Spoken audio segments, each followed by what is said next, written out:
Fala galera, tudo bem com vocês? Sou o professor João Filgueiras, sou professor de Biologia e a gente vai falar um pouco sobre a parte da bioquímica. Então, bioquímica é a parte da biologia que está intimamente relacionada com a química, que vai estudar desde a natureza química e a composição química dos seres vivos, assim como a ação dos compostos químicos nos seres vivos, beleza? Então, fiz uma preparação para vocês aqui de um slide, eu vou colocar aqui para vocês, tá bom? Então, está aqui o slide falando um pouco sobre a parte de bioquímica celular, né? Então, como eu já falei, a gente vai estudar o quê? A composição química dos seres vivos, de que são compostos, quais são as substâncias químicas que compõem o ser vivo, assim como a ação desses compostos químicos nos seres vivos, beleza? Então, esse é o ramo da biologia que estuda a composição e as propriedades dos seres vivos. Quais são os elementos químicos da matéria viva? Existe em torno de 96 elementos químicos, né, naturalmente do nosso planeta, mas apenas 26 desses elementos eles são encontrados nos seres vivos. E aqui eu coloquei uma tabela mostrando que a composição, em relação ao percentual nas células, o que a gente encontra em maior quantidade é o oxigênio, ok? Seguido pelo carbono, hidrogênio, nitrogênio, fósforo e enxofre, que a gente chama de CHOMPs, tá bom? Isso é a principal composição química dos seres vivos. A nível celular, o principal componente, o principal elemento químico que a gente encontra, obviamente, é o oxigênio, beleza? Aqui eu botei dois gráficos para relacionar a quantidade deles aqui na matéria viva, levando em consideração com as substâncias inorgânicas, com a presença da água, a gente tem aí uma variação de 75% a 85% de água, tá bom? Seguido de proteínas, lipídios, carboidratos e ácidos nucleicos. Tirando a água, ou seja, o peso seco, a matéria viva desidratada, a substância orgânica em maior quantidade nos seres vivos, obviamente, é a proteína. Tendo em vista que a proteína é a substância química que apresenta a maior variedade de funções, tá bom? Seguido, então, de lipídios, que vão formar os óleos e as gorduras, seguindo de glicídios, que são os carboidratos, glicose, esses carboidratos em geral, que formam as massas, o amido, celulose, tá bom? Seguido, então, de ácidos nucleicos e 4,5% de outras substâncias. Vamos começar a detalhar pela água. A água é uma substância inorgânica, tá certo? Substância inorgânica, ela tem uma baixa quantidade de átomos, ou seja, poucos átomos, e uma pouca variedade de átomos. Então, a água, todo mundo sabe a fórmula molecular da água, H2O, beleza? 2 átomos de hidrogênio ligado a um átomo de oxigênio. Obtenção, como é que a gente obtém água? Obviamente, bebendo. Mas, além de beber, existem reações químicas que liberam a quantidade de água para o nosso corpo e, obviamente, pela alimentação. Alguns alimentos fornecem mais ou menos uma quantidade de água. Em relação aos seres vivos, vai de 75% a 80% do peso corporal dos seres vivos, ok? Então, o nosso corpo, em torno de 70% a 75%, é só de água. Por isso que algumas vezes as pessoas tendem a emagrecer, elas aumentam a diurese, ou seja, fazem mais xixi, aí vão para a balança, o peso da balança está dizendo que a pessoa emagreceu, mas na verdade ela apenas perdeu água, beleza? Importância ou funções ou aplicações ou propriedades da água. A água, pessoal, ela é considerada o solvente universal, porque a maioria das substâncias orgânicas são dissolvidas na água. As substâncias do nosso corpo, elas vivem no meio aquoso, elas vivem na água, tá certo? Então, se você olhar para cá, ó, a água H2O, olhem, por favor, para o oxigênio, que ele tem uma carga aparente negativa, não é a carga real, e no hidrogênio apresentam cargas aparentes positivas. Isso vai ser importante para a questão da ligação entre as moléculas de água. Como é que essas moléculas de água se ligam? Elas se ligam através das ligações pontes de hidrogênio, que eu falo já para vocês.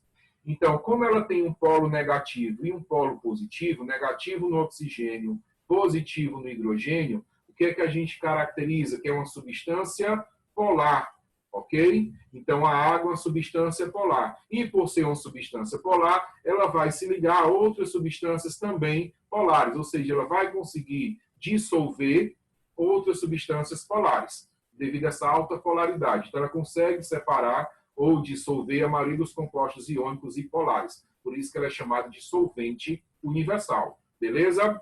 Participa das reações químicas de hidrólise, como o nome já está falando, lise é quebra, e hidroágua. Então, vai ocorrer uma quebra da molécula de água.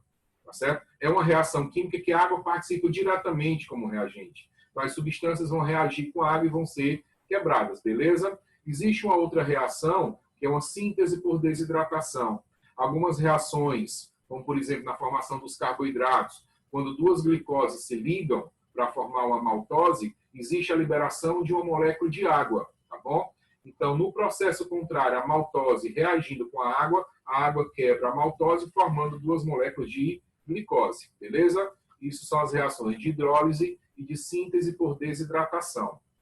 Aqui eu coloquei as moléculas de água, né? Então o oxigênio ligado a dois hidrogênios, e aqui entre uma molécula e outra, entre o polo positivo do hidrogênio e o polo negativo do oxigênio, existe uma ponte de hidrogênio. É uma ligação eletrostática, não é uma ligação tão forte como uma ligação covalente, por exemplo, tá certo? Mas que é responsável pela união dessas moléculas de água. Que essa ligação ela pode estar mais próxima, mais firme, quando a temperatura diminui, por isso que tem a formação do gelo, e ela pode se distanciar ou até quebrar, transformando a água em vapor, ok? Quando a temperatura aumenta. Então, as moléculas de água elas estão ligadas através das pontes de hidrogênio, beleza? Tensão superficial. As moléculas do meio da solução, elas fazem ponte de hidrogênio com várias outras moléculas. Dá para observar aqui na imagem? Só que as moléculas superficiais só vão fazer ponte de hidrogênio com as moléculas abaixo dela.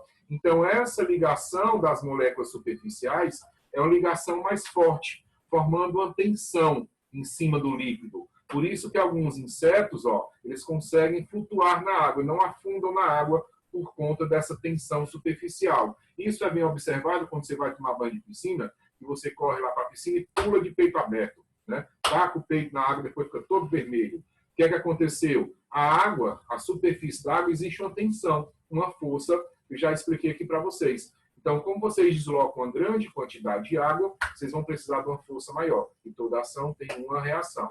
Por isso que é melhor pular de bico, né? Pular de tainha, como se fala no Ceará. Quando você pula de tainha, diminui a área, aumenta a força, você consegue romper essa tensão superficial, ok? Dando continuidade ainda com relação à água. A água tem ação como regulador térmico, ela consegue controlar a temperatura dos organismos, tá certo?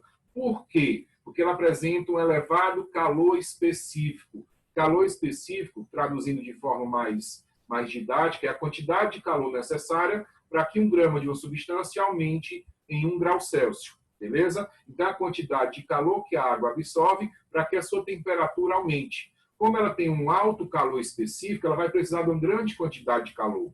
Ela consegue absorver muito calor sem que a sua temperatura aumente. Então, o nosso corpo, como é 70% a 80% de água, o que é que vai acontecer? O nosso corpo, a água, absorve o calor do nosso corpo sem que a nossa temperatura aumente. Então, ela consegue manter a temperatura da célula mais ou menos constante, beleza? O suor, né, a liberação desse líquido através do suor, que é água, sais minerais e algumas outras substâncias, são liberados pelas glândulas sudoríparas, né, que estão anexos da epiderme, que é responsável pela diminuição da temperatura. Então, quando a temperatura do nosso corpo aumenta, né, gera muito calor por uma atividade física, por exemplo. Então, para ajudar nessa troca, nessa liberação de calor, o nosso corpo libera o suor para que ele possa controlar a nossa temperatura. Beleza? Outra função da água, transporte de substâncias. Então, a água consegue transportar alimentos, tá certo? Vocês vão estudar, devem ter estudado já a parte de zoologia, alguns animais que apresentam líquidos e por esses líquidos que transportam alimentos, gases respiratórios, excretas. Se você analisar o sangue, no sangue a gente tem alimento, a gente tem hormônio, a gente tem gases, a gente tem várias substâncias que são transportadas. E a base do sangue é o quê? É a água. Então a água funciona como esse meio que vai dissolver essas substâncias e vai transportar essas substâncias. Aqui o suor que eu tinha mostrado para vocês, e lá na planta, dá para ver a liberação dessa seivazinha branca aqui, desse líquido branco. Então, a seiva das plantas também, a base, né, o solvente envolvido aí, é a água, ok? Funciona como lubrificante de olhos e articulações. Então, a nossa lágrima, a própria saliva também ajuda na lubrificação da mucosa oral, tá certo? Na articulação, entre um osso e outro, existe um líquido sinovial, que facilita o deslizamento e a movimentação articular. Quando esse líquido diminui, vai ter dor, tá certo? Ou quando esse líquido aumenta, quando você tem uma pancada no joelho que aumenta, vai dar a famosa água no joelho. Massa? Vamos para frente, então. Outra função dela, o equilíbrio osmótico. Né? A água é capaz de alterar as concentrações tanto intra quanto extracelular. Então, ela atravessa livremente, através de um processo de osmose, pela membrana plasmática, tá bom? Aí vai depender da diferença de concentração. Isso a gente vai ver numa outra aula. E esse equilíbrio osmótico é importante para a homeostase e o equilíbrio das células, evitando que as células ou fiquem muito diluídas, que apresentam grande quantidade de água, ou que essas células fiquem desidratadas. E a gente viu que a água participa de quê? A água participa de reações químicas. Então, uma célula desidratada, um organismo desidratado, eu vou ter alteração do metabolismo. Massa? Vamos para frente, então. Existem alguns fatores que influenciam na quantidade de água no organismo.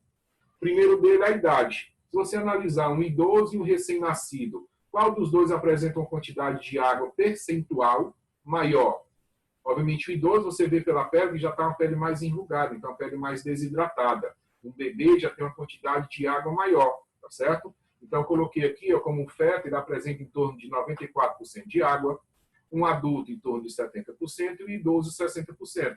Até porque a criança apresenta um metabolismo maior. E quanto maior o metabolismo, mais é necessário que a quantidade de água. O idoso, o metabolismo dele já é menor. Ele apresenta uma quantidade de água menor. Com relação à espécie, um homem adulto tem em torno de 70% de água. A água viva, né, que é um selo enterado, apresenta o corpo de 98% de água, então praticamente o corpo todo é água. Semente de planta em torno de 15%, tá certo? Então existe uma variação também entre espécies. E com relação à atividade metabólica, como eu falei, o metabolismo são reações químicas. E essas reações químicas acontecem no meio aquoso. Então, para eu ter um metabolismo maior, eu preciso de uma quantidade de água maior, tá bom? Então, todo órgão que apresenta um metabolismo maior, ele tem uma quantidade percentual de água também maior. Então, eu coloquei aqui para vocês, o nosso encéfalo, que envolve o cérebro, apresenta 90% de água. Então, o metabolismo cerebral ele é muito alto. Então, ele precisa de uma grande quantidade de água.